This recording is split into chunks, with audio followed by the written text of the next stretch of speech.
So magandang gabi sa inyong lahat. Babalikan lingkod nyo San Pedro Full Waver. Tapos natin itong i-full wave. Hindi pa ito napapaandar simula nung pinull wave. Tapos naglagay tayo ng double contact at nag-install tayo ng loud horn mga boss, no? So pakita ko muna yung nakawalan susi. Ito yung double contact nya. Sa harapan lang, no? Ayun, no? Tapos sinayos ko na rin yung wiring ng headlight. Yan yung headlight mga boss, no? Osram po yan mga boss, yung wig po na Osram. Tapos nag-install po tayo ng malakas na busina. Tignan na lang po mga boss. Meron din po itong hazard. Activate na natin yung hazard. Pa-modify na yan.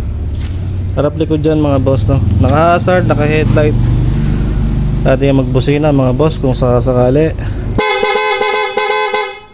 Okay, wala pong kumurap na headlight, no? Osram po itong headlight ni boss.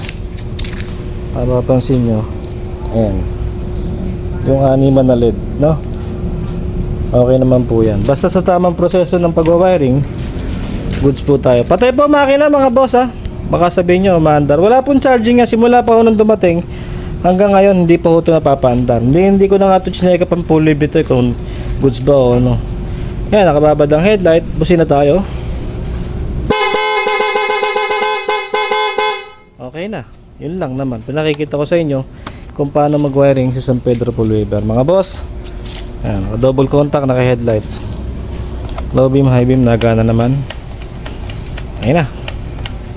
Pwede natin palpasan. Sasama ka sa video, sir? Okay na? Peace na lang tayo, sir. Papakita ko na lang yan. Salamat po sa pag-suporta kay San Pedro Full Waver. Thank you po sa lahat.